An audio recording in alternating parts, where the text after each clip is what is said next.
The broad gauge railway from Plymouth reached Tavistock in June 1859. Initially the station on this site by the cattle market was a terminus. Very little remains to show that there was ever a railway here. There are a few concrete fence posts and some stone walls, but no sign of the train shed with its roof spanning 3 tracks, which was here on the right by the health centre. The goods shed was further to the right, and the timber yard and turntable were where those cars are parked in the distance. In June 1865, the line was extended northwards to Lanson. It ran across Whitchurch Road here and through what's now the Abbey car park.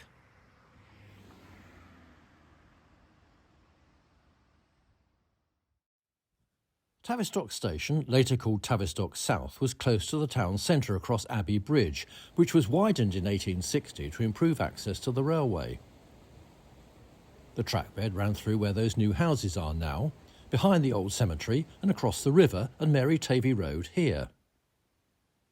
The A386 has been rerouted along the trackbed for a short way before adopting its original course along Parkwood Road, with the railway between it and the River Tavy. The line which went along where these new houses are now was built by the Lanson and South Devon Railway Company and became part of the Great Western Railway in 1876. The track ran under the Oakhampton Road here near Harford Bridge. Also in 1876, the London and South Western from Waterloo via Oakhampton started sharing these Great Western tracks to reach Plymouth. This arrangement carried on until 1890, when the London and South Western opened its own route and its own station at Tavistock North.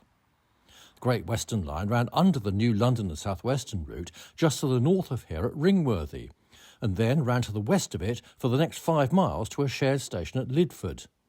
But more on that later, as we've now reached the station at Mary Tavy and Blackdown.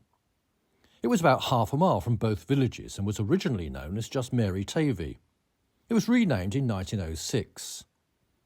A passing loop was provided, but this was removed in 1892, leaving just one platform in use.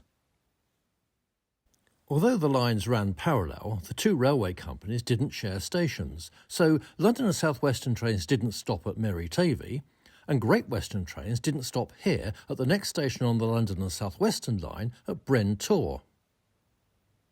Here on Burn Lane there are 2 bridges for the 2 separate railways.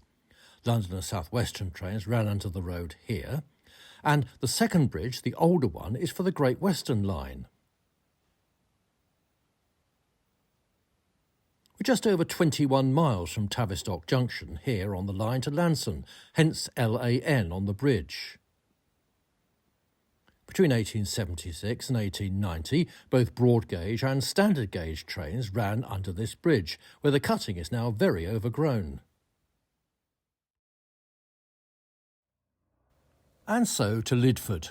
The line from Tavistock arrived here in 1865. 9 years later, the rival London and South Western Railway trains came in from Oakhampton, and in 1876 a junction between the two was built to allow both companies to reach their stations in Plymouth. Both had their own booking offices here until 1914, when the London and South Western took the station over. This is the London and South Western platform, and Great Western trains used their platform, which was to the left here. The signal box had 2 lever frames back to back to control both lines.